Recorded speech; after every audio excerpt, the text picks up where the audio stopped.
जय हिंद दोस्तों। अगर आप बिहार बोर्ड के स्टूडेंट हो और सब्जेक्टिव में फुल मार्क्स चाहते हो तो ये वीडियो आपके लिए गेम चेंजर है, क्योंकि आज मैं बताने वाला हूँ वीवीआई सब्जेक्टिव क्वेश्चंस जो एग्ज़ाम में रिपीट होने का सबसे ज़्यादा चांस रखता है। इस वीडियो को स्किप बिल्कुल नहीं करना है। तो अगर अभी टाइम है आपके पास तो अभी इसे नोट कर लो और अभी ही इसे याद कर लो, ठीक है। इसके अलावा कोई भी प्रश्न आपको देखने की कोई आवश्यकता नहीं है, ठीक। चलिए मैं स्टार्ट करता हूँ। सबसे पहला प्रश्न है कि संसाधन, उसके प्रकार। लघु में भी पूछ सकता है, दीर्घ में भी पूछ सकता है। चैप्टर 1 से ध्यान रखना। संसाधन क्या है, संसाधन के कितने प्रकार होते हैं, है ना। उत्पत्ति के आधार पर, उपयोगिता के आधार पर, है ना। ये सारे प्रश्न को आप देख लेना, ठीक है। उसमें से रहेगा तो रहेगा प्रश्न।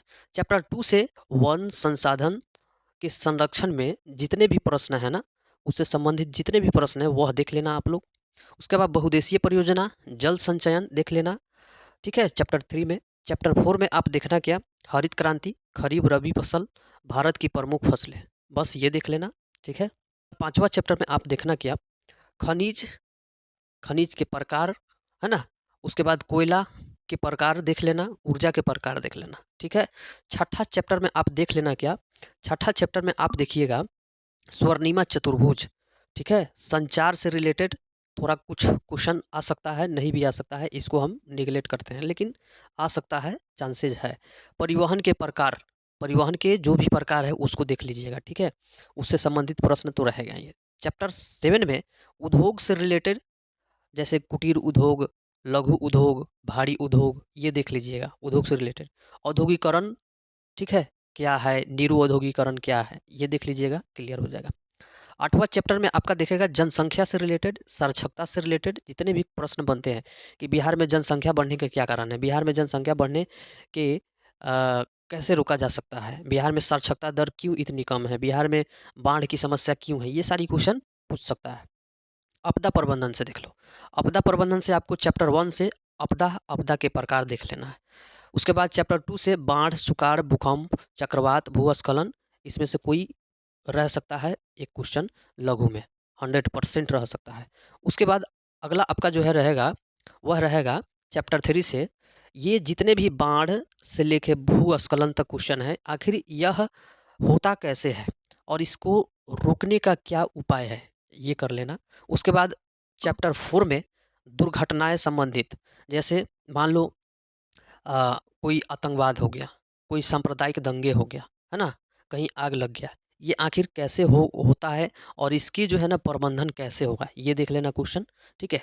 उसके बाद सरकार, समाज, प्रशासन की भूमिका क्या है, सरकार और समाज की, प्रशासन की भूमिका क्या है जब आपदा आती है तब, इसको देख लीजिएगा, क्लियर हो जाएगा। आगे, आगे आपको देखना है सिविक्स में सामाजिक विविधता, सत्ता में साझेदारी, भ्रूण हत्या क्या है, लैंगिक असमानताएं, नारी सशक्तिकरण, इसमें से आपको एक क्वेश्चन जरूर 100% रहेगा तो रहेगा, ठीक है। उसके बाद चैप्टर 2 सूचना के अधिकार आंदोलन, पंचायती राज व्यवस्था, दबाव समूह, ग्राम कचहरी, लघु क्वेश्चन, इसमें से एक प्रश्न रहेगा, 100% हम कह रहे हैं, ठीक है। आगे देखते हैं, चैप्टर बाई चैप्टर हम दे रहे हैं। राजनीतिक दल क्या है, चाहे लोकतंत्र को प्राण राजनीतिक दल को क्यों कहते हैं, ये भी हो सकता है, घुमा के पूछ दे। चिपको आंदोलन, ताड़ी विरोधी, इसमें से कोई रह सकता है। गुप्त मतदान, हमारा लोकतंत्र पश्चिम से सफल क्यों है, मतलब हमारा लोकतंत्र पश्चिमी देश से क्यों सफल है, इसको देख लीजिएगा। चौथा नंबर चैप्टर में लोकतंत्र की चुनौतियाँ कैसे, परिवारवाद, क्षेत्रवाद, उसके बाद असाक्षरता यहाँ पे, और उसके बाद आतंकवाद, ये सब लोकतंत्र के लिए चुनौती कैसे है, इसको देख लीजिएगा, क्लियर।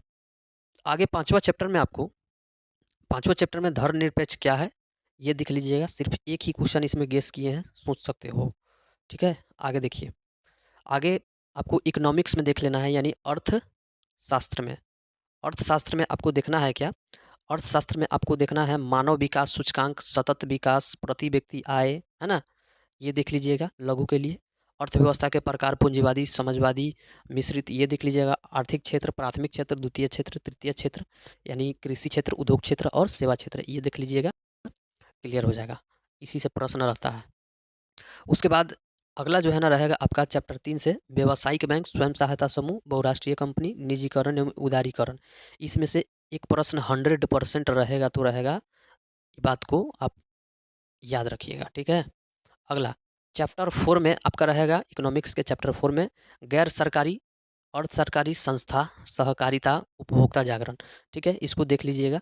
उसके बाद 5वां नंबर चैप्टर में आपको वस्तु विनिमय, मुद्रा के कार्य प्रणाली, वैश्वीकरण या भूमंडलीकरण। उसके बाद बिहार प्रभाव, माने बिहार में बाढ़ के प्रभाव हो सकता है, या फिर बिहार में अर्थव्यवस्था से रिलेटेड हो सकता है, बिहार में साक्षरता से रिलेटेड हो सकता है, बिहार में जनसंख्या से रिलेटेड हो सकता है। ये सब से रिलेटेड क्वेश्चन आ सकता है इकोनॉमिक्स में इसमें, ठीक है। आगे देखते हैं। अगला अगर देखा जाए तो अगला आपका आ जाता है हिस्ट्री। हिस्ट्री हमने लास्ट में रखा है क्योंकि इससे अक्सर क्वेश्चन आते हैं। दीर्घ में, दीर्घ में याद रखिएगा इटली के एकीकरण में कौन-कौन व्यक्ति की भूमिका था, उसका जो है ना इसमें विश्लेषण करना है। जर्मनी के एकीकरण में कौन-कौन व्यक्ति का भूमिका था, इसका विश्लेषण करना है। इसमें तो खासकर बिस्मार्क का कहता है। बिस्मार्क का आपका जो है ना खासकर देखने को मिलेगा, ठीक है। उसके बाद आपको लघु के लिए देखा जाए तो 1848 के क्रांति देख लीजिएगा, नहीं तो 30 को देख लीजिएगा। बिस्मार्क या मेजनी की भूमिका या फिर जीवनी देख लीजिएगा, ठीक है। भूमिका एकीकरण में, भूमिका कौन सी में, तो एकीकरण में याद रखिएगा, क्लियर। अगला है अति लघु में, अगर पूछे अति लघु क्या, लघु के ही समझिए ये। राष्ट्रवाद, मेटरनिख कौन था, चाहे मेटरनिख युग क्या है, 1830 की क्रांति, 1848 की क्रांति। फ्रैंकफर्ट संसद जो आपका 1848 में जर्मनी में क्या हुआ था, संविधान लागू करने के लिए हुआ था, याद रखिएगा इसको। ये क्वेश्चन जो है ना इसमें से आपको 3 नंबर प्रश्न बन सकता है। अगर लघु पूछ दिया तो आपका 7 नंबर बनेगा, ठीक है। लघु अगर पूछ दिया तो 7 नंबर, अगर सॉरी लघु कह रहे हैं, दीर्घ अगर पूछ दिया तो 7 नंबर प्रश्न कम से कम पूछेगा, दीर्घ अगर पूछा तो, ठीक है। चैप्टर 1 से ही सिर्फ दीर्घ एक पूछ देगा, एक जरूर लघु पूछेगा। अगर दीर्घ नहीं पूछा तो 3 से 4 नंबर आपका क्वेश्चन जरूर पूछेगा। दीर्घ नहीं पूछेगा तो 2 क्वेश्चन इसमें से 100% रहेगा तो रहेगा, इस बात को ध्यान रखिएगा। आकर एक बार चेक कर लीजिएगा जब परीक्षा दे के आइएगा तो। उसके बाद चैप्टर 2 रूसी क्रांति के कारण, रूसी क्रांति जो भी हुआ था उसका जो है कारण, जैसे अक्टूबर की क्रांति, फरवरी की क्रांति हुआ था 1917 में, इसको देख लेना है आपको, है ना। कार्ल मार्क्स की जीवनी देख लेना है, ठीक है। उसके बाद खूनी रविवार, अक्टूबर की क्रांति जो रूसी क्रांति ही है। उसके बाद सर्वहारा वर्ग, शीत युद्ध, इसको देख लीजिएगा। इसमें से आपको 2 क्वेश्चन जरूर मिल जाएगा, यानी 4 नंबर लगभग लगभग मिल जाएगा यहाँ से। तीसरा चैप्टर से उतना पूछता नहीं है। हिंद चीन का अर्थ क्या है, चाहे हिंद चीन में राष्ट्रवादी आंदोलन, दीर्घ में पूछेगा तो पूछेगा, नहीं तो लघु में हल्का कहीं से ऑब्जेक्टिव सिर्फ पूछता है, ठीक है। चैप्टर 6 से, सॉरी 3 से, जेनेवा समझौता, हिंद चीन, रेशम मार्ग, हो चिन मिन्ह मार्ग, ये सब लघु में पूछेगा तो पूछेगा, नहीं तो सिर्फ इसमें ऑब्जेक्टिव के लिए ही जाना जाता है यह चैप्टर। उसके बाद आपका मेन चैप्टर आ रहा है ये भारत में राष्ट्रवाद। दांडी यात्रा देख लीजिएगा, औद्योगिकरण देख लीजिएगा, फर्स्ट वर्ल्ड वार के कारण देख लीजिएगा लघु के लिए, ठीक है। असहयोग आंदोलन, चौरी चौरा हत्याकांड, ये सब देख लीजिएगा लघु के लिए। लेकिन दीर्घ के लिए आपको सविनय अवज्ञा आंदोलन, असहयोग आंदोलन, इसको तो आप माने MVVI, इसको कैसे भी आपको पढ़ के ही जाना है। इसमें से आपका 7 नंबर जरूर प्रश्न बनेगा, 100% बनेगा तो बनेगा, इस बात को ध्यान रखिएगा। अगला 5वां चैप्टर से ज़्यादा नहीं है, शहरीकरण से संबंधित जो है ना प्रश्न पूछेगा कि ग्रामीण जीवन जो है ना शहर में कैसे परिवर्तित होता है ना। ग्राम के जैसा शहर क्यों नहीं है, चाहे ग्राम में कम प्रदूषण और शहर में अधिक प्रदूषण, इसका कारण क्या है, बहुत सारे प्रक्रिया पूछ सकता है, ठीक है।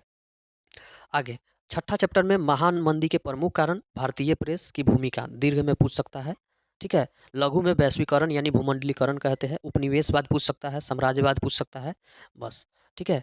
इसमें आपको खास थोड़ा दीर्घ को ध्यान दे देना है, बस। आगे देखिए 7वां चैप्टर में राष्ट्रवाद जो है ना देख लीजिएगा कि राष्ट्रवाद फैलाने में प्रेस की क्या भूमिका है, आज़ादी में प्रेस की क्या भूमिका है, ठीक है। इसको क्लियर कर लीजिएगा, उसके बाद कोई चीज़ देखना नहीं है आपको।